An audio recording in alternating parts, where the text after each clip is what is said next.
KRDO News, breaking report. Good evening. Our top story tonight: a moment inside the Kansas state capitol has ignited a national firestorm. During a live-streamed congressional hearing on education policy, a senior federal advisor was caught on a hot mic muttering a racially charged remark directed at Congresswoman Jasmine Crockett. The fallout has been swift and widespread. The hearing had already stretched into its third hour when tensions began to rise. Representative Jasmine Crockett had remained quiet for much of the discussion, listening intently. When she finally spoke, her words were calm, but cutting. She challenged the assumption that struggling schools in underserved districts were simply not trying hard enough. Across from her, Karoline Leavitt, a former television personality turned federal education advisor, responded sharply. But what came next stunned the room and millions watching across the country. Leavitt, unaware her microphone was still on, leaned slightly and muttered, "She should just go back to Africa." The words were low,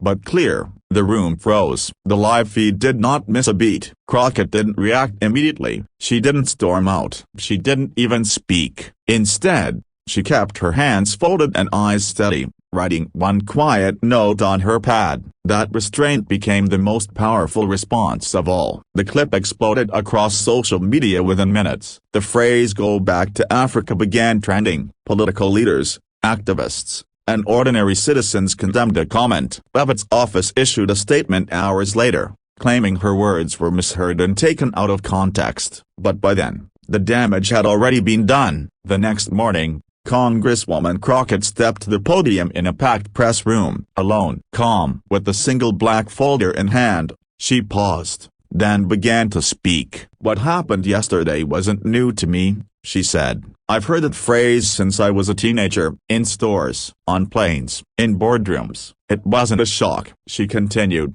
her voice even and unwavering. "When you tell someone to go back, you're not questioning their passport. You're questioning their place, their value, their right to belong. And I'm not going anywhere." That sentence traveled faster than any headline. By noon, it was replayed on television, shared on phones, and printed across newspapers. In classrooms, in homes, in office break rooms, it resonated. Some called it one of the most impactful political statements of the year. In Mobile, Alabama, Barbara's paused mid-cut to talk about her strength. In Toledo, Ohio, a diner regular told his waitress, "That woman's got steel in her spine." And in Flagstaff, Arizona, a teacher played the clip for her high school students, then said simply, "That's how you carry yourself." Meanwhile, Karoline Leavitt remained silent. A second statement from her team offered regret but stopped short of a direct apology. Political fallout continued. Donors pulled back, protesters appeared at scheduled events, and inside a borrowed townhouse in Virginia, Leavitt watched the coverage replay, over and over again. "She's winning this," she reportedly said quietly to her aide, and she was. But the story didn't end there. It sparked conversations about belonging, about silence, about dignity, and about who truly gets to call America home. 2 months later, Congress is back in session. The news cycle has moved on, but for millions, that 10-second momentum and the calm, courageous response that followed still echoes. This wasn't just about what was said, it was about how someone chose to stand without shouting, without bragging, and remind a divided nation of something deeper. That power doesn't always look like noise. Sometimes, it looks like stillness, and sometimes, that's what changes everything. For KRDO News, this is Emily Navarro reporting. Good evening again. Tonight, we continue our in-depth coverage of the political and cultural fallout following a racially charged remark made during a live congressional hearing. The moment sparked a national reckoning and elevated Congresswoman Jasmine Crockett into a new spotlight. But beyond the headlines,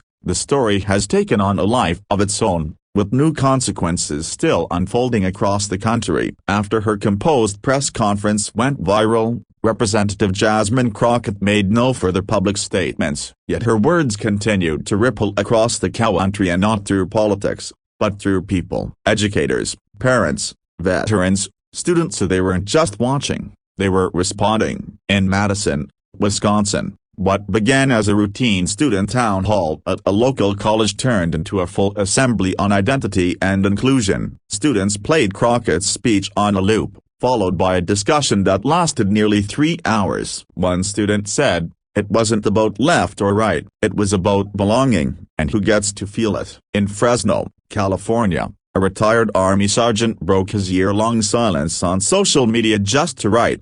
She spoke for more than just herself.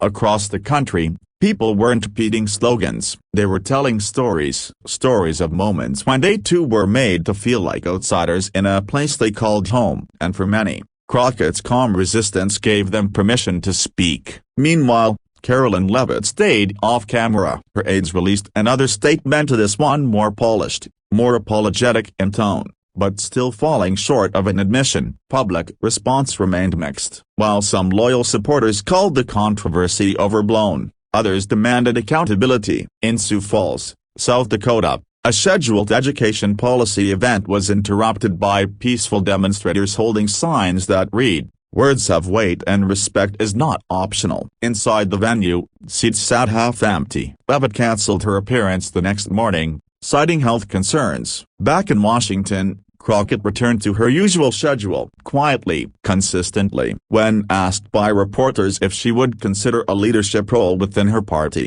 she simply said, "I'm focused on the work." But something had changed. In private, her inbox was overflowing with letters from across the nation. One came from a fifth-grade girl in Boise, Idaho, who wrote, "You talk like my mom, calm but strong." That letter now sits framed on Crockett's desk. Behind the scenes, the political calculus was shifting. A week after the hearing, Senator Leah Drummond, a conservative from Texas known for her hardline rhetoric, reached out to Crockett directly. The message was short, but unprecedented, that was powerful. "Would you meet?" Sources close to the Congresswoman confirmed a private lunch was arranged the following week. No cameras, no press, just two women from different parties willing to sit at the same table. While details of that conversation remain undisclosed, aides described the mood as respectful, even hopeful. Still, tensions remain. On conservative talk radio and cable news, some commentators continue to frame Crockett's response as calculated,